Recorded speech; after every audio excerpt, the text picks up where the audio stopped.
just a quick start here. Amal, I don't know if you bet the EPL today, but Everton went on a second-half run with 3 goals unanswered against Newcastle, and Tottenham West Ham tied up at 1s right now. Amal Shaw, did you bet these EPL games at all? I did not. I stayed away from. Wish I had Everton. Okay, me too. I bring it up because I wonder.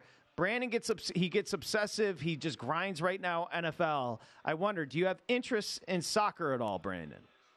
I have interest, but as a fan, I'm a huge Man City fan. You can see some Man City over my shoulder, wrong direction. This shoulder over here. So yeah, a little Man City, but I don't do a lot of betting. And honestly, you shouldn't be betting on Man City right now, anyways. We're kind of terrible as things are. So yeah, I appreciate the update though. Hey, congrats on the great performance at Villa yesterday. Yeah, a loss at Villa does not help in the table. And Brandon just showed that he's a better 0.00 expected goals after minute 11. I think the entire rest of the game. That's pretty special.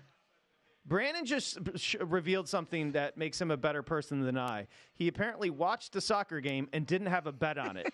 That is an impressive feat, because if I'm watching a sporting event at this point, 45 years old, let's be honest, it's over. If I'm watching a sporting event, I've got something on it as far as action. Okay, we've got you back. Brandon, let me start here, because as I look at the MVP market right now, Brock Purdy is 3-1, and Dak Prescott is 3.5-1.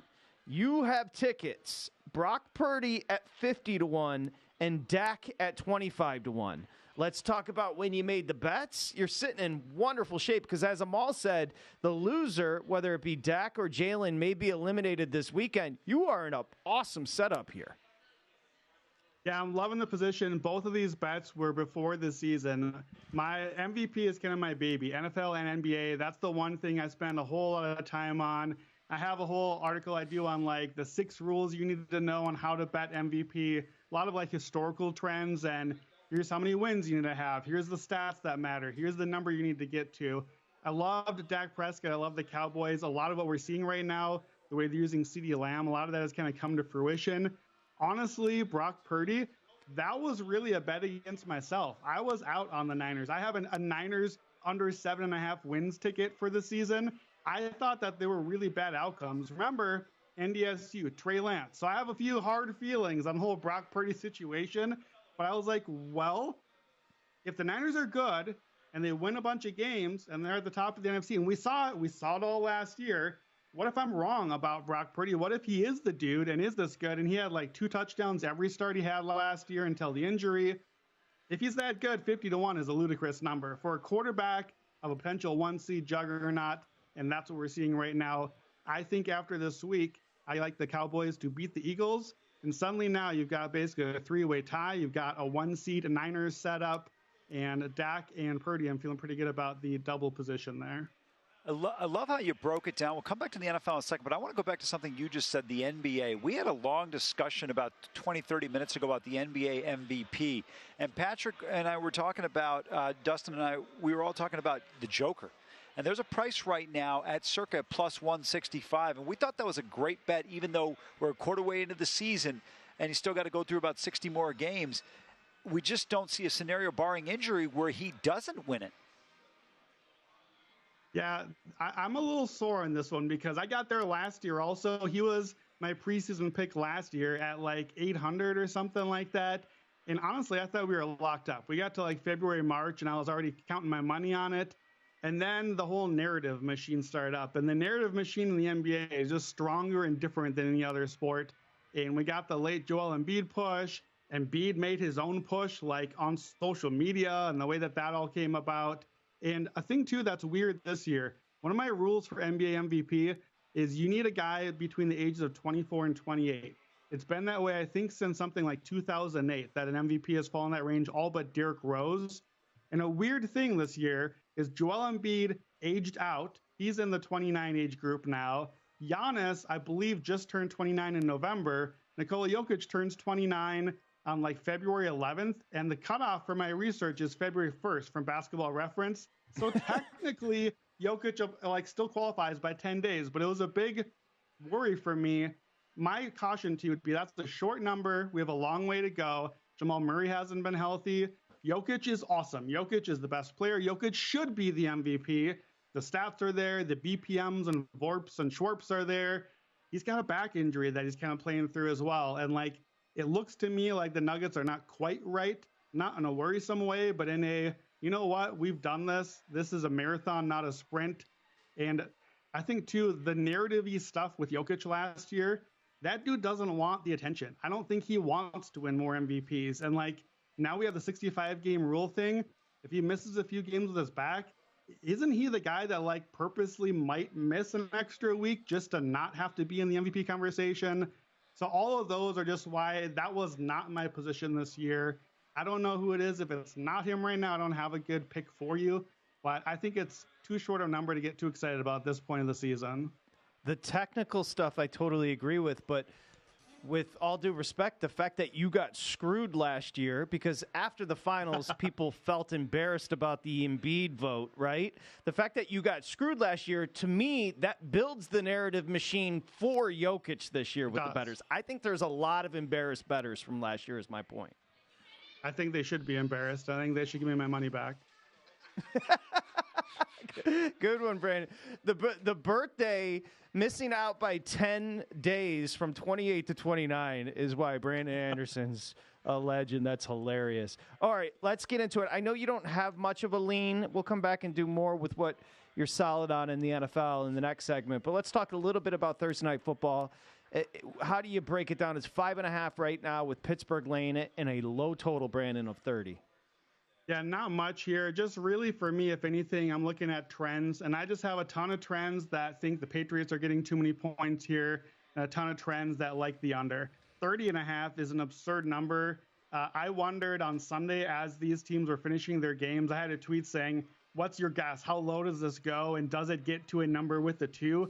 I'm still waiting. Like, give us something with the 2 out here. That's like the only excitement for the game. But I think those two angles, New England and the under, they make sense together.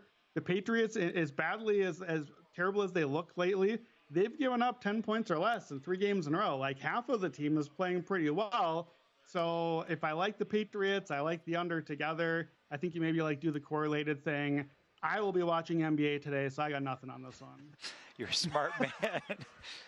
Let's go to a game on Sunday. Line's moving up now. Ravens and the Rams. This game is at 1 o'clock Eastern time. Ravens are minus 7.5 in certain spots, total of 39.5. Yeah, this is my favorite side of the week. I love the Ravens here. Get the 7 if you can, obviously. I think the Rams, people are getting a little too excited. They blew out the Cardinals. Yay, the Cardinals are terrible. They beat the Browns by 17, but it was really a tie game. It should have been a tie game. Browns missed the extra point because they're the Browns, and then they kind of let the game get away. But the Browns are like all backups on offense, and the defense hasn't been quite as good lately. I think the Rams, their defense is the weak link in this game, and also their special teams. They're dead last on special teams against John Harbaugh. Probably not going to go well. I think the Ravens get what they want offensively. This is a weather game. Like, we're going to get a lot of weather games this week, and I think this is the biggest weather game. 13-mile-an-hour winds, 50% rain. To me, that looks good for Gus Edwards. Power run game. Baltimore defense does not look good for Matt Stafford. In 10-mile-an-hour winds or more, 7-14-1 ATS. Stafford for his career, 33%. And November forward, when Stafford plays a team over 500, he is 17-37-2 against the spread, 31% cover rate. And that is basically held up even with the Rams, not just a Lions stat. So good rest spot. Ravens are rested at home, out of the bye. The Rams just had to play that physical Browns defense. There's some good bye week trends supporting John Harbaugh. McVay and Stafford facing a team out of the bye week are combined 6-15-1, 29% as well. So I like the Ravens. Get the 7 if you can, but 7.5 I'm fine with too. Okay, Brant, and you slipped in there. You're watching basketball today. Here's what I need from you. Yeah, I got the Pelicans sweatshirt on.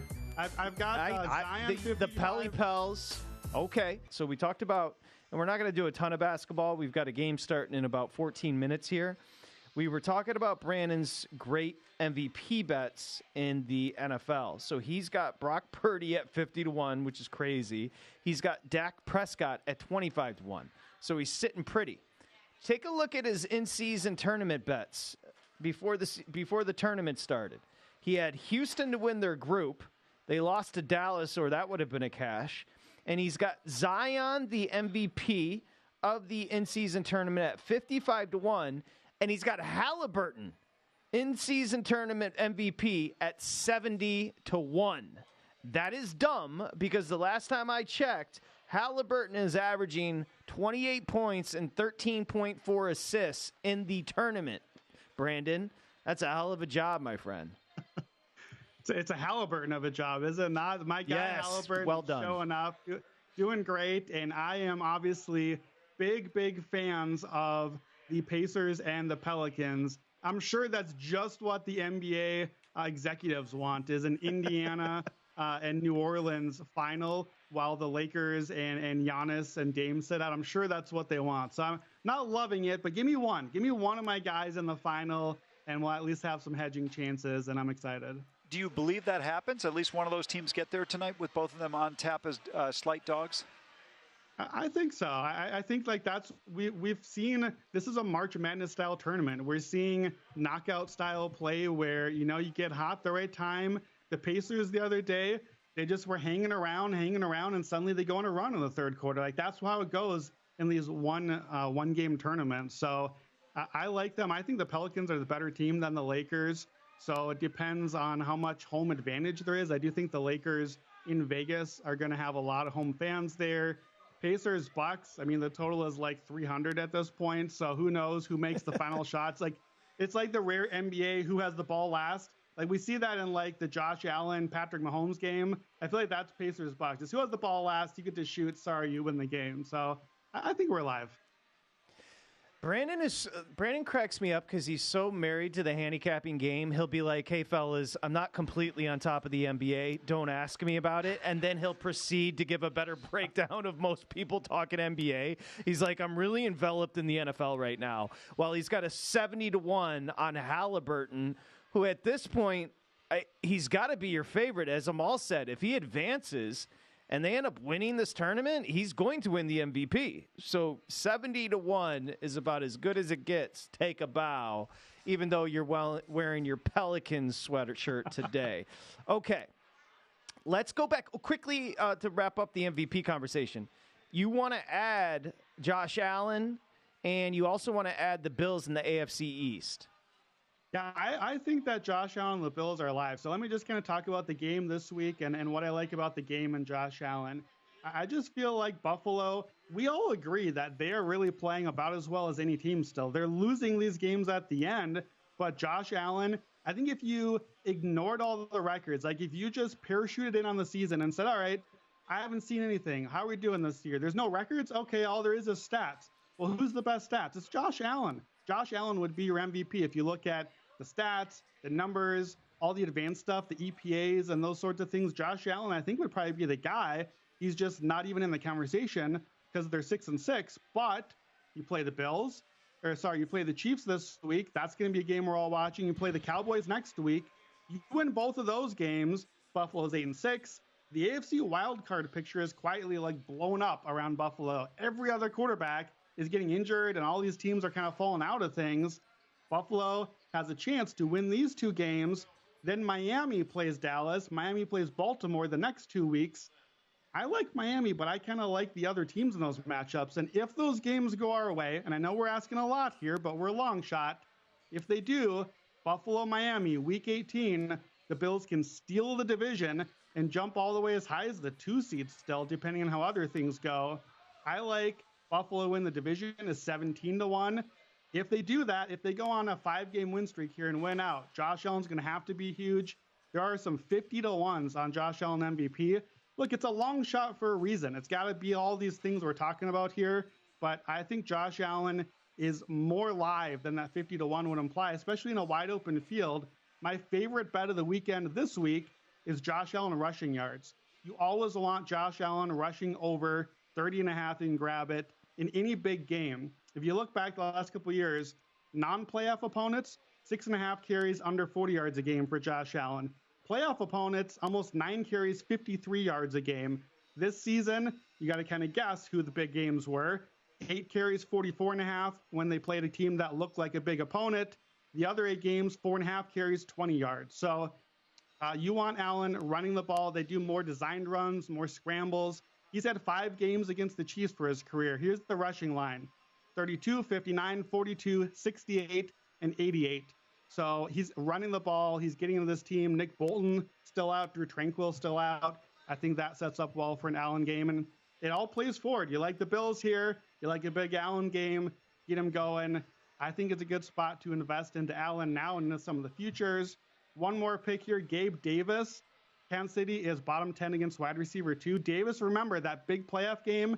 He had 200 yards and 4 scores on the Chiefs. I like him for 80 yards and a touchdown, 14-1. So a lot of props on that Bills game and some futures, and let's see what Josh Allen can do. Patrick, I love his call on the 17-1 on the East. I just said it 2 days ago. I said Buffalo is still alive for this division, and you broke it down perfectly. That final game in Week 18 is in South Florida. Remember, they already had that one win, 48-20 back in Orchard Park. So a good opportunity if you like the Bills and you think they can navigate against Kansas City. And then remember, Dallas is at home. Yeah, it's a great spot for them. Did you want to just quickly, just to follow up, because you had so many great stats with the Ravens, that is your strongest side of the week, right? Now, the number did jump, I believe. Let me just take a look, Brandon, just to make sure where we're sitting with Baltimore right now. Yeah, 7.5. So we were sitting 7 yesterday, up to 7.5. I don't know if that changes your philosophy with a bit of a tick up, but where are you at again on that one? I feel fine with a 7.5. Obviously, that kind of puts it to where now a teaser, it might be a nice spot with them at home there if you want to duck under the number. I don't mind also if you want to do the first half play. I think Baltimore is 10-2 against the spread first half, and that's been a Lamar Jackson career thing that they've done. So I don't mind that angle as well. Baltimore coming out of the bye week, home favorites under 7. You want them in the first half. I forget the number, but it's something like 60% against the spread on that one as well. So if you don't like the number, you can get under it that way. I don't mind the number. I just feel like I'm not going to mess around. I'll just take the Ravens. If it's 7.5, so be it. When I cap, I usually am not playing small margins. I just do things a little different than others. And so if I'm playing, it's not like, well, I like it here, but not a half point there. More like, I love it here, so if it moves a little bit, whatever, I still really like it. Like Josh Allen, 30.5, I think it should be like 45. So my numbers are just going to be way different, and I just kind of roll with the punches when it moves. Like that. Fair enough. No, I was just going to say, ahead, no, I love that breakdown. In terms of teasers, you mentioned maybe potentially teasing something. Do you have a tendency to stay away from teasers because the price on the juice is now almost 120 to 130 everywhere? Yeah, I don't do a lot of them, but, I think the classic Wong teaser spots like Denver, I think this week shapes up as a nice teaser spot at 2.5. You tease it past the 3, past the 7. Like the key numbers are still a big deal. And especially we're seeing more and more of these just really close games. Certain teams like Denver plays the Chargers. The Chargers are in a 1-score game like every single week. As a Vikings fan, 1-score game, it's like 80% of the time. So if you can get the right number and get the right spot, I mean, everything is a math game. So if you get the number, cross the key numbers, and now you're looking at like 80% hit rate on 2 of them, that can still be in your favor even with the juice. So I don't rule it out. I don't go searching for them, but sometimes the teaser is the right play. Hey, real quick, over your left shoulder, your Golden State Warriors, they were struggling with the Trailblazers last night. Do you have an excuse for them? I had no excuses. It's Steph and a lot of nothing right now. It's not going well for the Warriors. I don't know. You can't rule them out, but Draymond has not been great. Clay looks washed. Wiggins has not really showed up yet this season. Not feeling great about it, but, the Warriors never say die. Warriors come out to play, so get healthy, get to the playoffs, get Steph and Draymond and the guys, and I think they'll have a chance. Things look pretty wide open, so I was hoping they would have made it to this in-season tournament this week, get a little more magic in there, but we'll see what they got. Zion Williamson and Halliburton for our buddy Brandon Anderson, the Action Network. We'll talk to you next time, Brandon. Thank you. Visit VSiN.com to get current odds, listen for free, find showtimes, and download VSiN sports betting podcasts.